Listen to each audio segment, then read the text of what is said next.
Yeah, right. We've been on a series about Thanksgiving. Thank you very much. Okay, and so last week we took a slight pause for Pastor Han to come and preach. That was an incredible word last week, and I know Nick and Justin and different ones are super happy to get the Liverpool anthem sung in church, but good for you, right? At least my team hasn't lost 3 times in a row, 2-0 yet. The 3-0, sorry. So it's been a rough few weeks for Liverpool fans, but Arsenal's top of the table. Well, Arsenal's top of the table. We'll see how long that lasts. Right? But give thanks while it lasts. But we're going to continue on week 3 of our series, Living a Life of Thanksgiving. All right? And just to really briefly recap, right, review what we did on the first 2 weeks. We talked about how Thanksgiving is to praise, to confess. It's a response to what Jesus has done for us, and it describes even what we do at communion. We talked about how Thanksgiving has such a powerful effect on our lives, opens the door to miracles, postures us before God. And we also talked about how we want to remain thankful even in difficult situations. And so today we're gonna dive a little bit further, right, in talking about how to live a life of Thanksgiving. And first, I want to help you understand something. So now, how many of you here, you go to the gym? Give me a wave if you go to the gym. Okay, there's some of you, yeah, all right. Josh, yeah, Ivan goes to the gym, yeah, different ones, all right. Nick, every day in the gym, all right. There's many of you guys go to the gym, right? And it's interesting because, gym people usually talk about going to the gym. Right, they don't usually keep it on the inside of them. It either comes out in conversations. Hey, where were you this morning? Oh yeah, 5 a.m. I woke up, went to the gym. Like, cool, needed to know that, right? It's gonna show up on some kind of Insta story, like just a picture of the weight that they just did, or like their heart rate monitor, like stats or whatever. It will come out somewhere. But see, there's 2 kinds of people that go to the gym. See, there's the first kind, that when they start going, they'll talk about it, they'll put it up on Instagram, and sometimes when you're in a conversation with them, and they might slip something in there, like, hey, yeah, this morning I was at the gym, and I was there for like 1 hour, I did 3 sets, and suddenly people around will go, really, man? So, you go to the gym, What, you cannot tell, like, oh, ouch, right? And you're like, But then there's the other kind of person, right, that like they go to the gym, and when they happen to mention it, yeah, this morning I did a quick one before I came, and you look at him, you're like, I can tell, no wonder, you look like it, right? Now, what's the difference between those 2 kind of people? See, the first kind of person, this is their mentality, this is their psyche. They're like, hey, I gymmed this week so I can have this ice cream. Hey, I ran 10K on the treadmill this morning so I can have this prata tonight. Hey, I did 45 minutes of cardio yesterday morning at 5 a.m., so let's hit the buffet this afternoon. And they don't see much transformation in their lives. But then the second kind of person is a little bit different. They're the kind that goes like, hey, I go to the gym, so I'm not going to have this ice cream.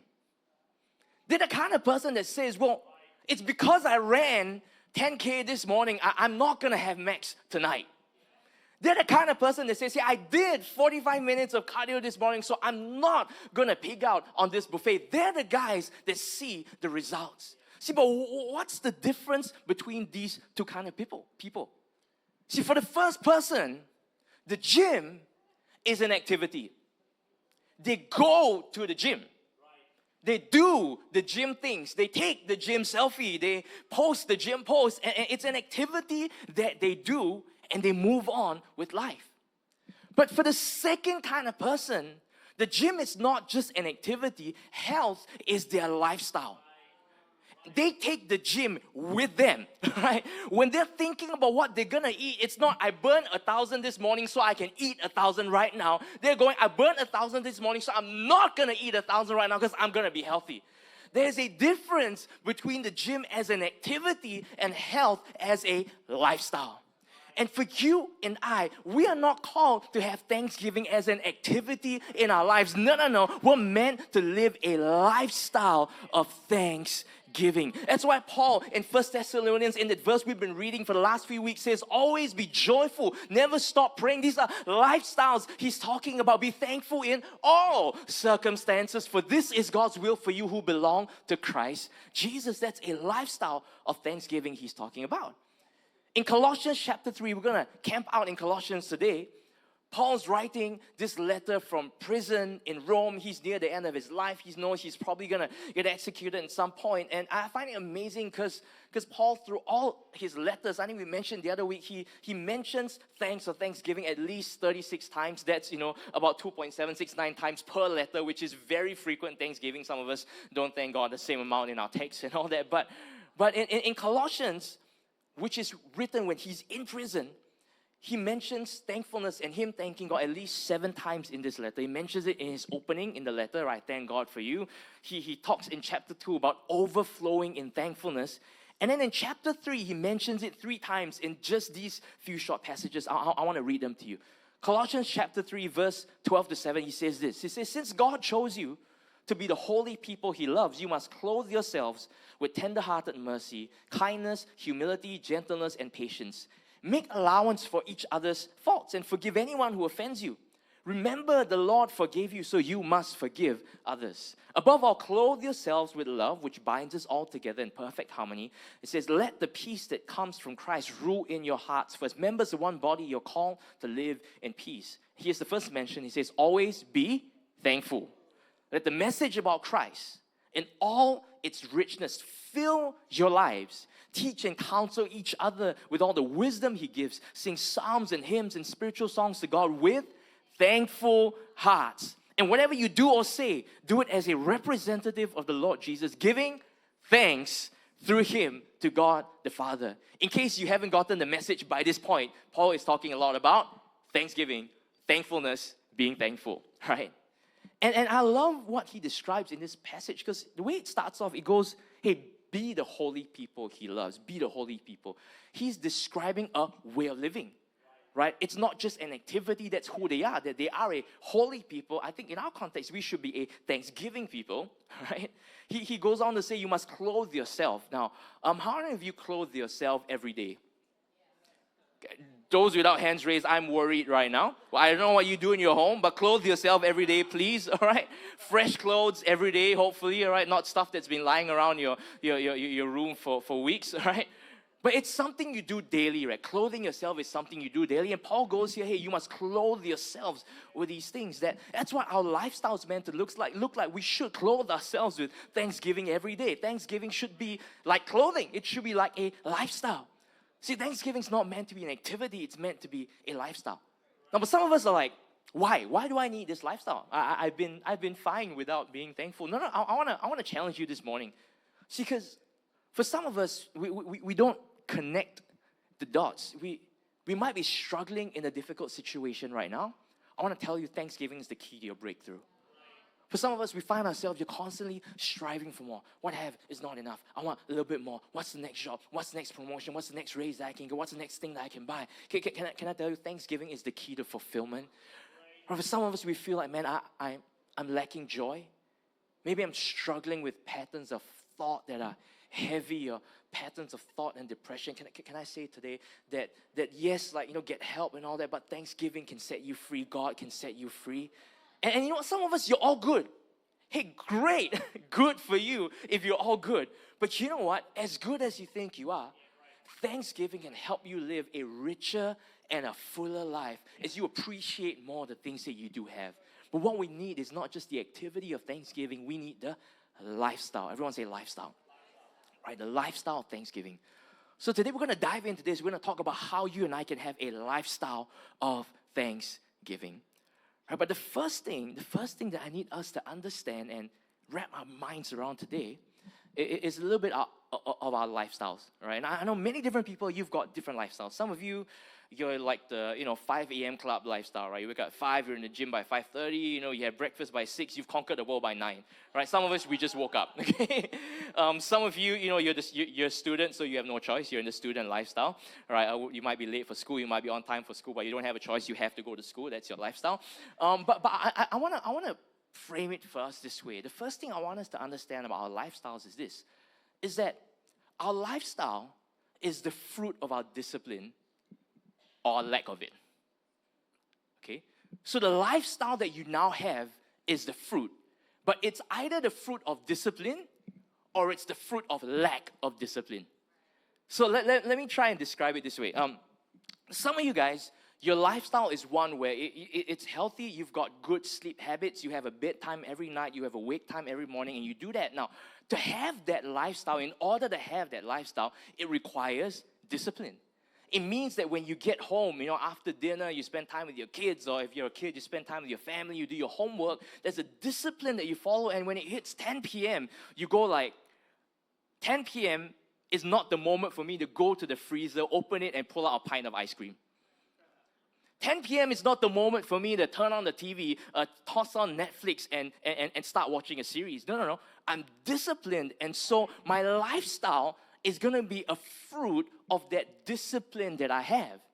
But then there's some of us where our lifestyle is you set your alarm for 7 and 7:05 and 7:10 and 7:15 and 7:20 and 7:25 and 7:30, and you snooze through all of them and wake up at 8:30, and you're rushing and you're late for work, and you have to tell your boss, hey, I'm late for this meeting. You take a picture of the traffic jam to try and justify why you're late, right? And now, but how about that lifestyle? Well, that's the product of a lack of discipline, because chances are the night before, you walked into your kitchen, you opened the freezer, and you saw a tub of Ben & Jerry's cookie dough ice cream in there, and you grabbed that, and you were like, hey, you know what? I should eat ice cream tonight. And as you open it, you realize, oh, it's been eaten.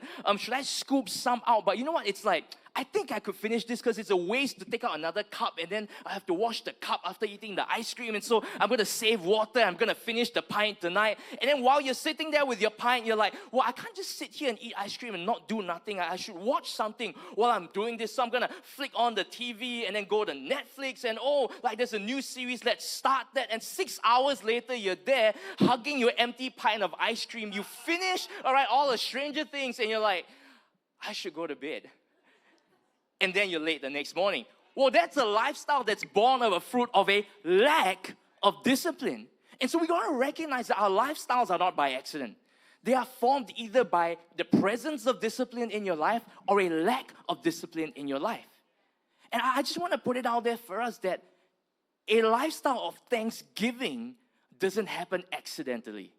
In fact, a thankful spirit in our hearts, it's something that doesn't happen naturally. Why do you think Paul has to remind them so many times in the Bible? Rejoice, always, and again, I say, rejoice, be thankful, let thankfulness overflow, right? In every circumstance, be thankful. Why? Because we're not thankful creatures by nature. All right, if we're being real for us, it's much easier to find problems over possibilities. It's much easier to find complaints rather than compliments. This is who we are. It's the way we're wired as humans. And a thankful spirit doesn't come naturally. It's something that we have to discipline ourselves into. That's why the way Paul says here, he says, hey, God chose you to be holy people. You must. Everyone say must. What's must? Must is a command. It's a discipline, right? When I respond to that command, I am disciplining myself to do that thing. Thanksgiving is not just an activity, but in order to have that lifestyle, I must start to see it as a spiritual discipline. See, it may not sound super spiritual, but it is very spiritual. Thanksgiving is a spiritual discipline.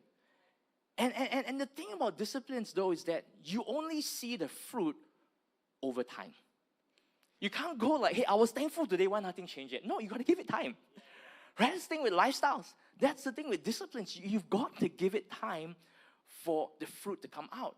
For many of us, your parents, and you discipline your kids when they're 3, 4, and you're like, why is it not working? Well, sometimes it's not going to work right away, but it's going to show up when they're 9, it's going to show up when they're 13, it's going to show up when they're 20, it's going to show up when they're 25. That discipline bears fruit over time. So I want us to understand this. Our lifestyle is the fruit of our discipline or lack of it, and a lifestyle of thanksgiving, that's a spiritual discipline that you and I must have, right? So then Paul begins to talk here about, hey, he's like, you must clothe yourself. He begins to give us a pattern of like what it looks like to establish a lifestyle. And the second thing about lifestyles I want us to catch is this. See, a lifestyle of thanksgiving grows with training, not trying. Right? A lifestyle of thanksgiving grows with training, not trying. See, there's a difference with someone who tries at the gym and trains at the gym. The trying guy goes in and, I don't know how to use this machine. I tried. And you see all these funny videos of people doing weird stuff with machines. That's them trying, right? I'll try this weight. And the next time I'll try the treadmill. And the next time I'll try that machine. Compared to the guy who they have sets that they're working out. They're like, hey, I'm doing this 3 times a week. After 6 weeks, I'm going to up this weight. I'm going to change. There's training that's happening. The way that we're meant to grow our lives in Christ is not a way of trying. It's a way of training. Right? And maybe for some of us, we're like, well, I've tried Thanksgiving. Well, have you trained in Thanksgiving? Right? See, discipline is something that requires training. Discipline is something that requires a plan. Paul is very deliberate in the language that he chooses to use in his letters. There's many times when Paul talks about us growing in our relationship with God, and he starts to use imagery and language of the army and soldiers who are being commissioned and they have a job to do. He begins to talk about athletes and boxers and the way that they train themselves to win a prize. This is language that he's trying to get us to see that our lives with God are not a matter of chance or trying. No, they're a matter of discipline and training. That's why he says in 1 Timothy 4, he goes, physical training is good, but training for godliness, not trying for godliness, training for godliness is much better, promising benefits in this life and the life to come. You know, maybe there's somebody here today, you might be joining us for the very first time. Maybe you're here and you don't believe in Jesus, you don't know God. Well, I'm here to tell you that today you can have an opportunity to take a first step to believe in Jesus. That's the most incredible decision that you can make because you can experience God's love and God's forgiveness. You will understand why we have something to be thankful for. But can I also say that that's not the end of it? Even though that's the best decision that you can make, God wants to grow that relationship with Him. You can grow deeper in relationship with God. You can get to know God more and more and more. But that takes a little bit of intentionality of our part to go, I want to grow in this. I want to train in this. Right? What does training and discipline require? Well, one, discipline is something that is constant. Training is something that's constant. If you do it once a year, it's not called training. Right? Is it weekly? Is it bi-weekly? Like what's the constant rhythm of training, right? It's something that is not one-off. It's got to be a constant. So is my Thanksgiving constant? Or does it switch on and off, right? What else does discipline require or training require? Training requires intentionality. I have to go out of my way to do it. I have to go out of my way to plan for it. Well, it's the same thing with our Thanksgiving. Do we go out of our way to think about Thanksgiving? Do we go out of our way to plan, hey, how am I going to be a thankful person? Right? A discipline also requires a routine for you to build into. Right? Any kind of thing you want to train yourself in, you got to have a routine. Right? We are trying to train, our kids to play the piano, right? So we send them on Thursday night to a piano class. There's a routine that they go. We try to keep a routine of them practicing the piano during the day. Now, that's a little bit more of a struggle to get done, right? But there's a routine that we try to establish. Why? Because they need the discipline to get good at it. They need a routine to train at it. Discipline and training need a plan. If you're not planning for it, if you see how, you will do it once, maybe twice, but that's probably the end of it. Right? You've got to have a plan when it comes to training and discipline. And you can study all of Paul's letters, and constantly he's going to go over and over about you got to be intentional. There needs to be consistency in our lives. And it's a challenge for us that, hey, for you and I, if we want to have a lifestyle of thanksgiving, if we want to live lives that know how to give thanks, it's something that you and I need to train ourselves in, not just go, I'm going to give it a shot this week and see how it goes. No, it's going to actually take some work from us. Right? So then the question is how? Right? How do we train in Thanksgiving? Because if you're saying, hey, I want to train to lose 10 kilos by the end of the year, hard 10 kilos by the end of the year, but maybe in the next year, okay, it's easy to plan that. Run 2 times a week, hit the gym, whatever. You can train. For guys who are still in reserves, thank you, Jesus, I'm done. But for those guys who still have to pass your IPPT every year, I'm sorry for you. But if you want to pass it next year because you failed out this year or you defaulted this year, you need a plan. Right? And it's easy to plan for that. Go RT like run, train, do your push-ups, do your sit-ups. Physical training, the plan's a lot more obvious. But sometimes when it comes to a spiritual thing, we're like, how do I plan for this? Right? No, there's a lot of things in the church that are available to you to plan your spiritual growth, right? For those of you, if you've never been to growth track before, it's absolutely amazing. It will train you to grow, right? LIW classes are amazing. It will train you in the Word of God. That's all opportunities for you to train yourself and plan. You can plan. The levels are all there. The classes are all there. You can plan when you're going to take classes and all that. But how about Thanksgiving, right? How do we train ourselves in Thanksgiving? Well, I'm going to give you 1, 2, 3, 4, 5 super practical things that each one of us, you can start doing like today, all right, to train ourselves from Thanksgiving. And we're going to pull this from what Paul says, because what Paul says in Colossians chapter 3, verse 12 to 17 is, even though not everything he talks about there is directly about Thanksgiving, what he's establishing is he's giving a pattern where he's going, hey, you're called to live this kind of life. You're called to be God's holy people, right? And so he begins to give us basically a game plan or a roadmap of steps that we can take, a pattern that we can establish so that we can have a certain kind of lifestyle, right? So the first thing that Paul says, he says, clothe yourself, right? So that's routine, right? For some of you, your routine is you stand in front of your cupboard every morning and then you go like, I don't know what to wear, I got no clothes, right? You have a routine that you carry out when you get dressed. Well, the first thing you and I have to do is we got to have a routine for our Thanksgiving, all right? Set a Thanksgiving time slot, right? Very practical. Set a Thanksgiving time slot. I'm sorry, that's messing me up. Right, set a Thanksgiving time slot. When are you going to do it? When I wake up at 6 in the morning, all right? When I right before I go to bed at 11, like when is your time slot? Right before I go for lunch, when are you going to do it? Because if there's no when, you will not do it. Okay, that's just how it is. If there's no when, you won't do it. We were on a trip with our family, and well, the first day was a little bit rough because the kids were probably a little bit tired, but also just like wanting everything, right? And so we had a talk. We had to have a talk, and we had to go like, hey, you know what, kids, you need to understand how blessed you are.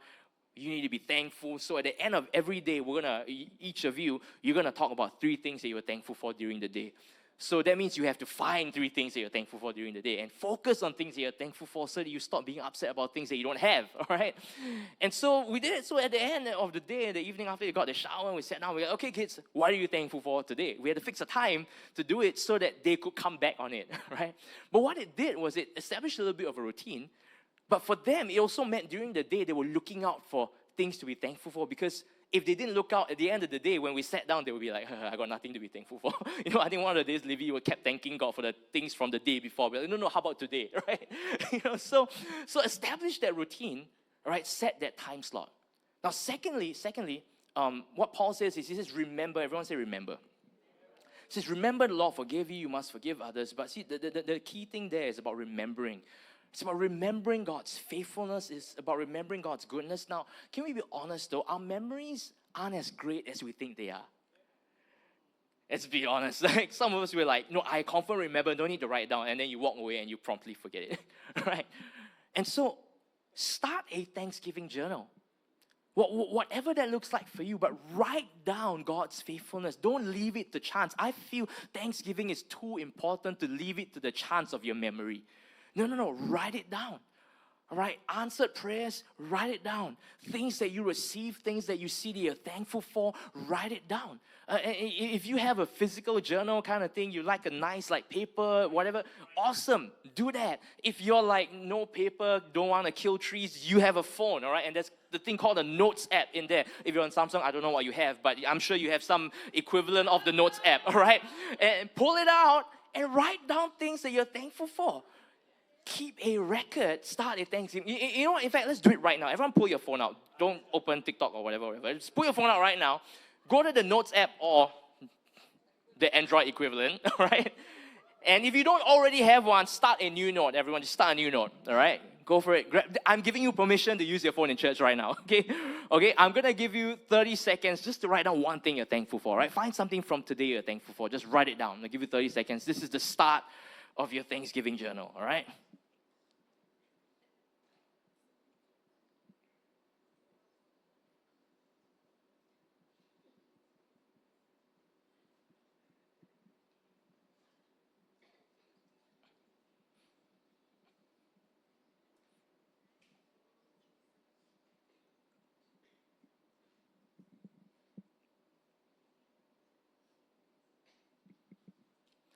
Some of you are typing very furiously, so I'll give you about another 30 seconds, all right, to put that Thanksgiving thing down.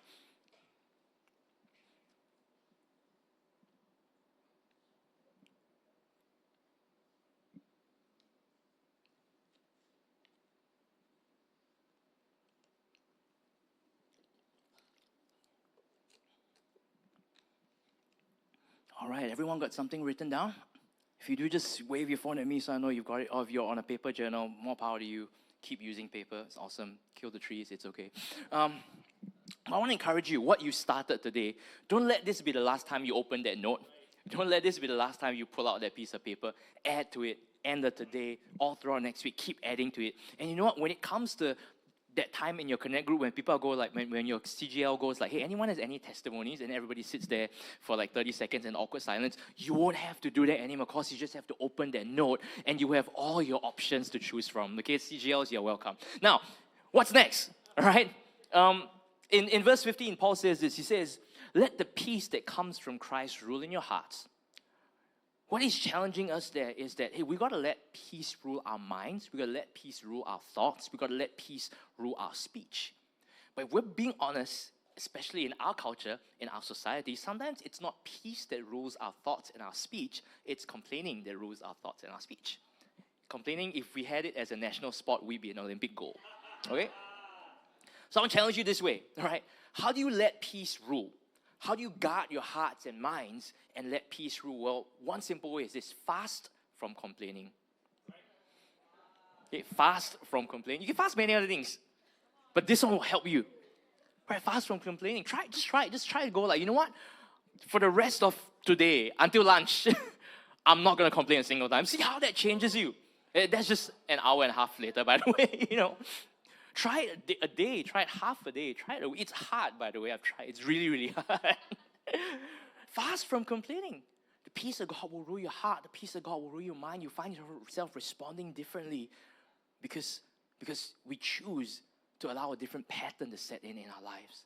All right, number 4, I'm going to get the band to come. We're going to get ready to pray in just a moment. In verse 16, he talks about, hey, let the message of Christ in all its richness fill your lives. That part we get, right? That God comes and fill our lives. But then he goes on to say, he says, teach and counsel each other with all the wisdom he gives. So Paul challenges us, hey, you know what? God will fill your life.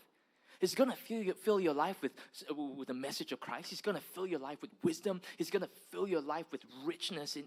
But the aim is not for you to hoard that richness and hoard that message and hoard that wisdom. No. Teach and counsel each other. Give it out.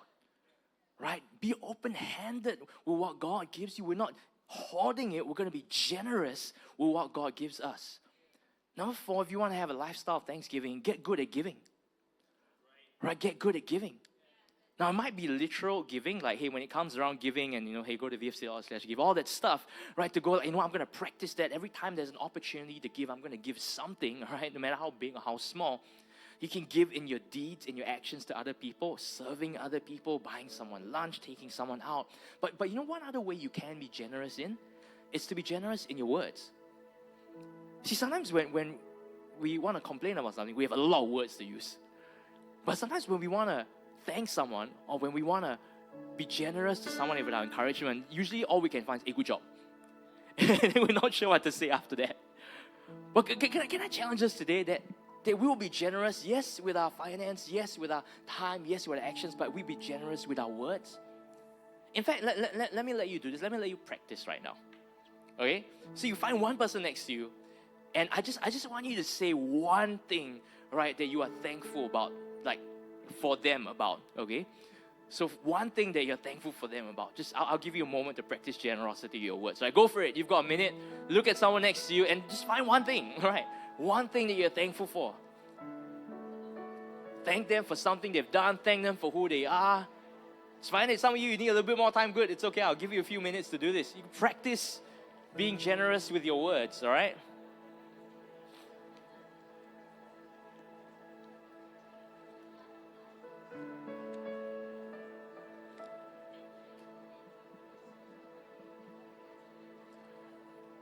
Husbands, wives, I'm giving you a chance here, all right, to score some brownie points with your spouse this morning.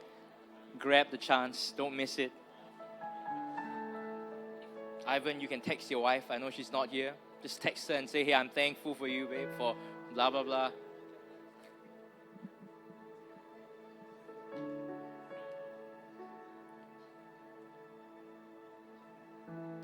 Give you a moment to finish what you're saying to someone next to you.